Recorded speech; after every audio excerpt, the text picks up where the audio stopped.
Mesdames, Mesdemoiselles, Messieurs, bonjour. Donc je vais vous reparler du fameux livre M, puisque vous me l'avez demandé, même redemandé. Donc voilà, le livre M ou le livre du destin, suite 1. Donc il y aura certainement une suite 2 ou 3 ou 4 même. Donc voilà, sachez que je ne donne pas tout dans cette conférence, comme je n'ai pas tout donné dans la première conférence, je ne donne pas tout dans la seconde. Parce que vous verrez, c'est un livre très énigmatique, hein, très énigmatique.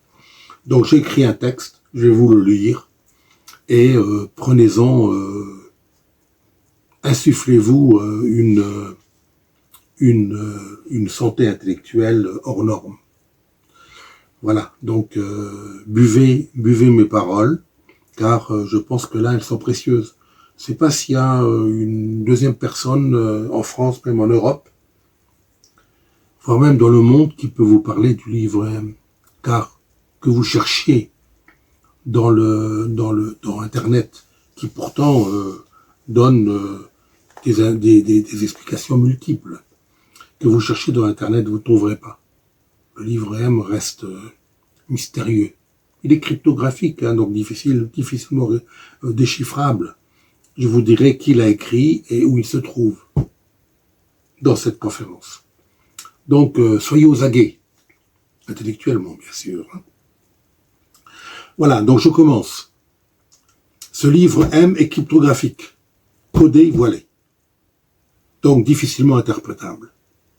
Eh oui, comme il est cryptographique, il faut se lever de bonne heure pour le déchiffrer. Hein. D'ailleurs, rares ceux qui l'ont déchiffré. Même le fameux grand Paracels, Théophraste, l'a lu, mais bon, il l'a lu, il l'aurait déchiffré, il l'aurait étudié, mais bon, l'a-t-il vraiment intégré à sa personnalité, à ses réflexes intellectuels, je sais pas. Je peux en douter.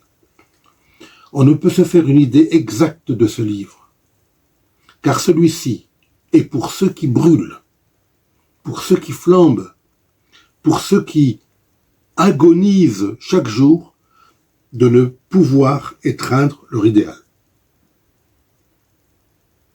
Donc c'est un livre qui est magique. Ce livre, c'est le quai de granit, c'est la cave silencieuse, c'est le vieux prieur lent, c'est le mur, c'est effectivement un mur. Il dissèque la science, la vanité, la prudence, la retenue, les affections déréglées.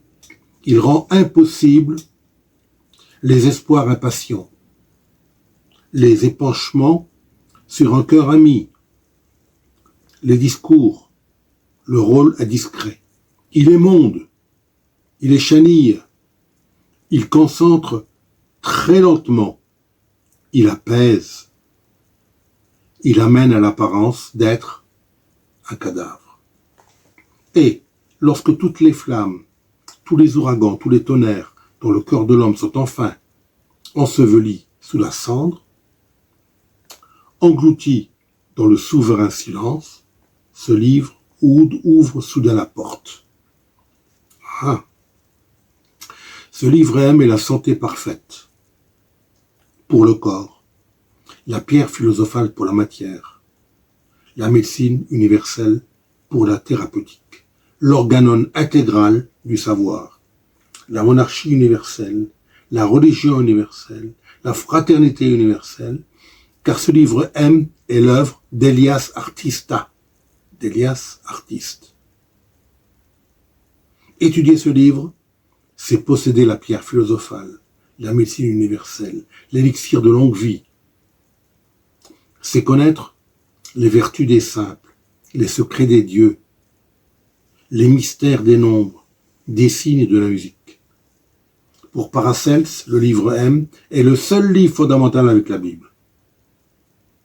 Dans ce livre, on peut lire les grandes lettres et caractères que Dieu le Seigneur a gravés sur l'édifice du ciel et de la terre. Après avoir lu ce livre M,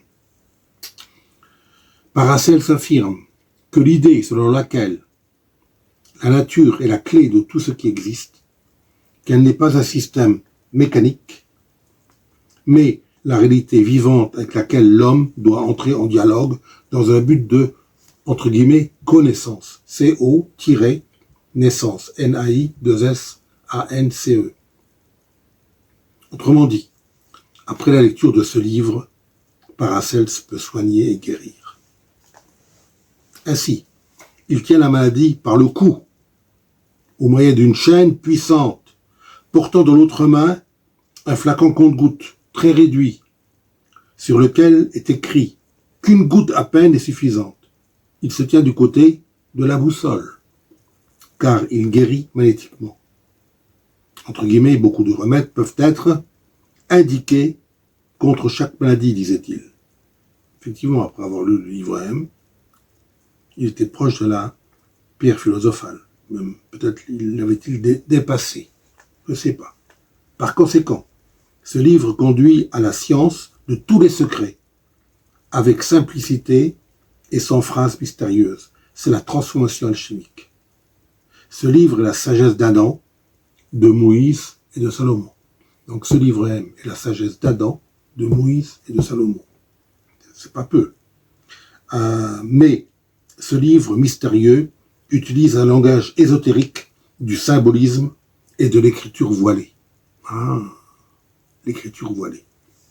Voyons un petit peu à quoi ressemble ce système voilé et caché. Donc, un petit peu d'histoire à présent. On sait que Christian Rosenkreutz décida de voyager vers le Proche-Orient. Il atterrit à Chypre et à Damas, puis il se retrouve à Damkar, une ville totalement habitée par des sages, qui se trouve être dans le bas de l'Arabie, plus exactement au centre du Yémen. Bon, elle se trouve au nord-est de Sanaa. Sanaa étant la capitale, à peu près 200 km au nord-est. Là, il fait la connaissance de la langue arabe, donc on lui apprend l'arabe, et des rites du pays hôte. Enfin, on lui offre un livre qui est le livre M. On lui offre et on lui dit, c'est le tien, à présent. Déchiffre-le et tu le prendras avec toi lorsque tu partiras. Il le traduit avec l'aide d'autres traducteurs de l'arabe en latin. Puis, en portant ce livre avec lui, il redémarre ses voyages qui le conduisent en Égypte, puis à Fès, pour finalement revenir en Europe. Donc il fait un grand tour à travers des pays du Maghreb, et il rentre en Espagne. Alors là, il s'entretient alors avec un grand nombre de savants européens. Mais il ne trouve dans chaque pays que déception, une sourde opposition et du ridicule. Car ces soi-disant savants craignent de perdre leur prestige en montrant leur ignorance. En fait, l'humanité n'est pas prête. Ou est-ce l'œuvre des hommes en noir, des supérieurs inconnus? De retour en Allemagne, après 5 années de retrait du monde, 3 de ses anciens confrères du couvent, où il a étudié lorsqu'il était jeune, jusqu'à l'âge de 16 ans, viennent à lui, il leur fait prêter serment pour préserver, invioler les secrets qu'il leur donnerait. Ainsi fut fondée par 4 personnes la fraternité des Rose-Croix. Elle imagina un langage chiffré et magique, ainsi qu'un dictionnaire pour classer cette sagesse à la gloire de Dieu. Ces 4 membres fondateurs continuent également à traduire ce livre M, car il n'était pas terminé. Il n'avait pas été traduit jusqu'à la fin, et a envisagé la construction d'une vaste maison. Puis, après avoir achevé une demeure spacieuse, appelée la maison du Saint-Esprit, il décide d'admettre 4 nouveaux membres dans leur association. Enfin, ils achèvent la traduction de ce livre M, où se trouve réuni tout ce que l'homme peut connaître et désirer. En 1484, Rosenkreutz, 1378-1484, il est mort à l'âge de 106 ans, meurt, décède donc. La fraternité, créée par Christian Rosenkreutz, est alors dirigée par un certain frère A, qui détient des informations que les autres n'ont pas. Ce frère, à sa mort, fait prêter à son successeur, le frère NN, un serment solennel de secret, lui assurant que la fraternité ne resterait pas codée bien longtemps et deviendrait publiquement connue dans le monde entier. Arrêtons-nous à présent sur la succession du frère NN à la tête de la fraternité. Ce frère, comme Christian Rosenkreutz avant lui, décide de voyager, mais avant cela, il doit faire des réparations à son bâtiment pour le rendre convenable. Voici à présent un exemple de langage voilé. Le bâtiment est une référence à la personnalité de l'âme du frère NN. Ce bâtiment, entre guillemets, représente la nature spirituelle du frère NN ainsi que des autres membres de la fraternité et par déduction de nous-mêmes. Les réparations, ainsi appelées, que le frère NN entreprend, sont une description figurative du travail spirituel qu'il entreprend. Autrement dit, de la prière et des périodes tranquilles de méditation. Pendant cette période, il a la vision d'une plaque de cuivre fixée sur un mur, vision donc, dans laquelle est planté un grand clou. Il faut un certain effort pour retirer ce clou, à tel point qu'une partie du mur se détache, révélant une partie cachée, une porte cachée, pardon, pas une partie, une porte cachée. À un niveau plus profond, on pourrait voir cela en termes de perspicacité intuitive de la part du frère NN.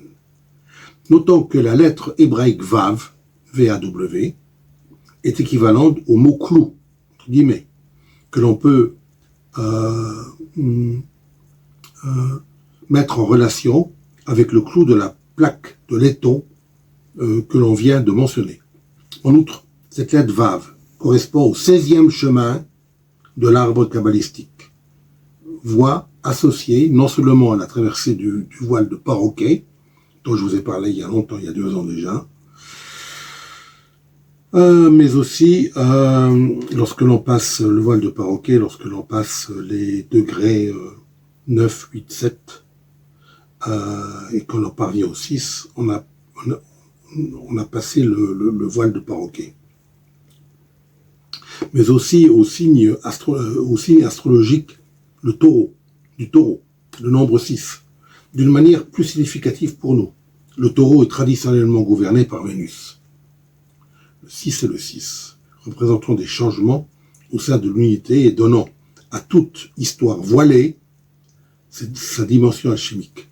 En fait, le taureau est très souvent utilisé pour représenter l'élément alchimique de la Terre. Et l'on pourrait établir un lien avec le diagramme du vitriol dans les symboles secrets des Rosicruciens des XVIe et XVIIe siècles, ce qui fait référence à un processus d'initiation souterraine.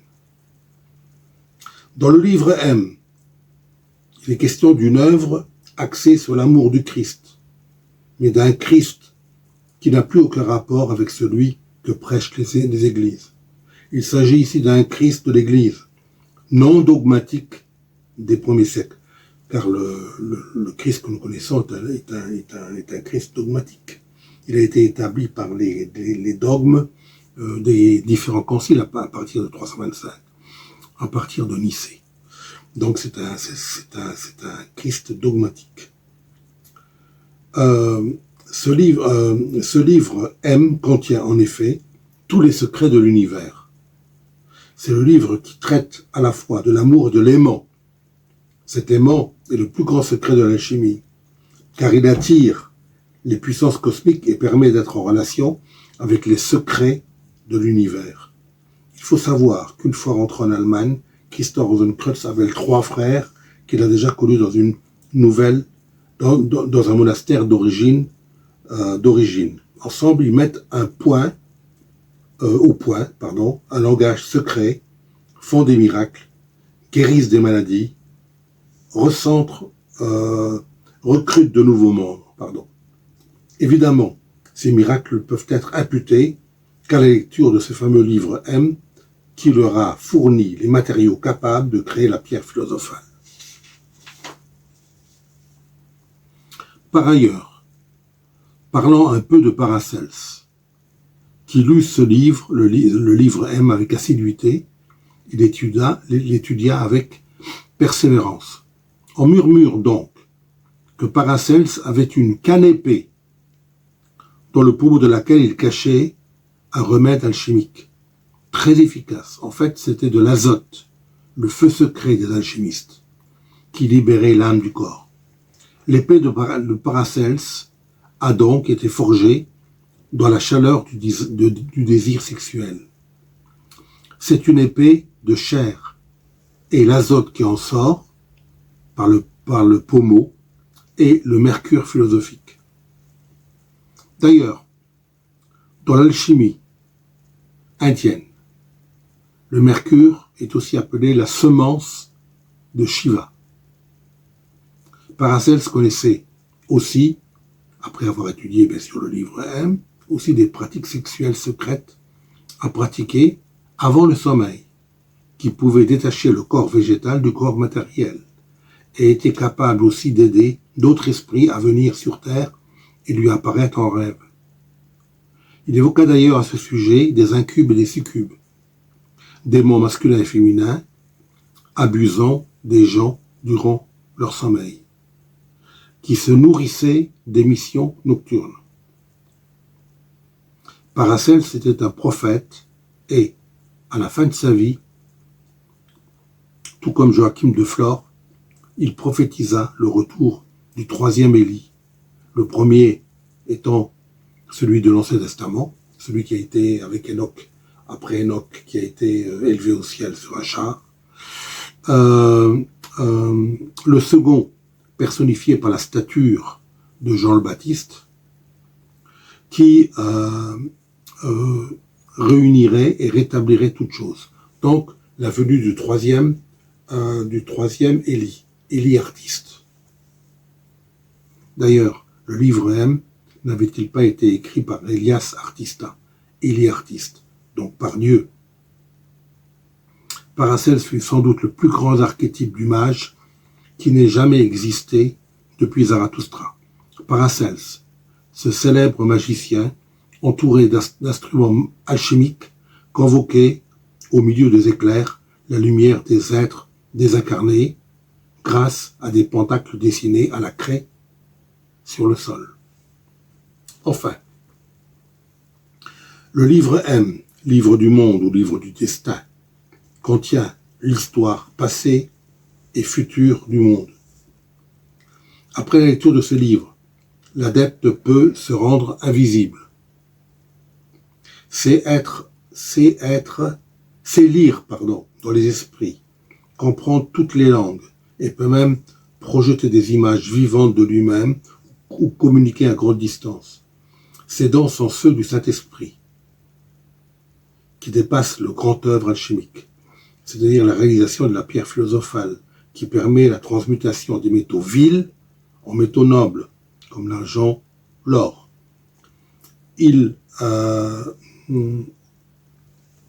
surpasse aussi la recherche de la panacée, c'est-à-dire la médecine universelle, et la prolongation de la vie en élixir de longue vie. On parle plutôt ici de l'alchimie mystique, transformant la lecture de ce livre M en une sorte de sérum au pouvoir quasi illimité. Donc lorsque vous lisez le livre M, vous transformez en sérum au pouvoir illimité. Ainsi, la voie humide, la voie sèche, la voie mixte et la voie brève de l'alchimie sont dépassées. Le lecteur est devenu un missionnaire céleste.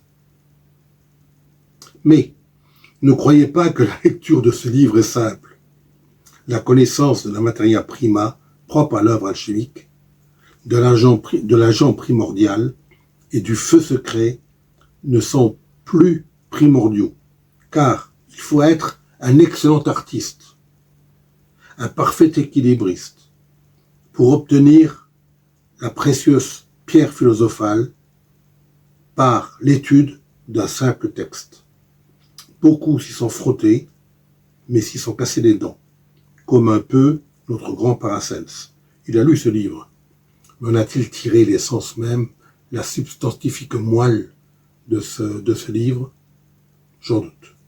C'est pourquoi les hommes en noir, les supérieurs inconnus, ont cru bon d'enfermer ce petit opuscule, si précieux et redoutable, dans le fond d'une bibliothèque, c'est-à-dire au sein d'une chambre forte au British Museum. Donc ce fameux livre est à Londres, au British Museum, dans une chambre forte. Et vous pouvez leur demander ce que vous voulez, ils vous diront toujours qu'il n'existe pas, il n'est pas là. Donc à vous de vous faire une idée de ce livre qui est une force hors norme, puisque vous êtes un missionnaire cosmique lorsque vous le lisez. Si vous le comprenez, bien sûr, parce que vous pouvez le lire et ne pas le comprendre. La plupart l'ont fait. Beaucoup l'ont lu, enfin beaucoup. Je pense peut-être une vingtaine de personnes.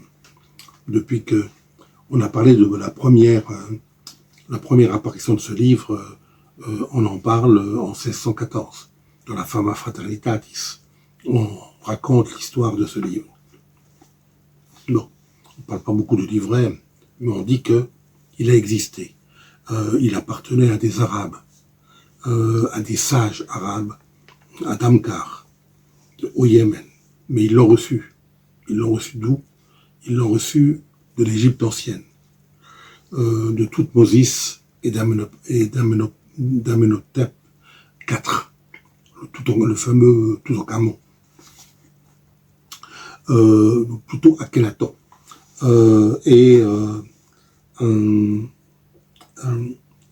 Ce livre viendrait, selon certains auteurs, de l'Atlantide. Donc, c'est un livre éminemment puissant, qui effectivement n'est pas à mettre à la portée de toutes les mains. Même ceux qui l'auraient entre leurs mains ne le comprendraient pas, mais seraient quand même dotés d'une certaine puissance. Car le fait de le lire déjà, le fait de l'avoir en sa possession, et le fait de le lire, donne une force surnaturelle. Alors lorsque vous avez compris, vous êtes au-delà de l'alchimie, vous dépassez la pierre philosophale et l'élixir de longue vie. Donc vous êtes non seulement vous êtes éternel, mais vous êtes proche de Dieu le Père. Vous êtes proche de la réalité, de la substance infinie de l'univers. Donc vous êtes dans le macrocosme, dans l'essence même du macrocosme. Vous êtes vous vous situez au niveau du Big Bang. Vous êtes même avant le mur de Planck, avant le Big Bang. Vous vous situez à un niveau très supérieur qui n'est pas accessible à la plupart des mortels. Peu l'ont lu, je pense une vingtaine en tout, je pourrais vous les citer. Peu l'ont lu, je vous les citerai peut-être, hein. Peu l'ont lu, une vingtaine à peu près, de personnes l'ont lu. Ils l'ont lu, peu l'ont compris. Sur les 20, peut-être il y en a un qui l'a compris. Donc celui-ci est devenu immortel. Alors, donc, je ne vais pas rentrer dans des digressions philosophiques, hein. Je ne vais pas parler du conte de Saint-Germain ou de Cagliostro. Je pense que c'était un petit peu des fanfarons. Mais je pense à des gens qui sont sérieux, qui sont rationnels, et qui étaient dans la science, et qui le sont restés.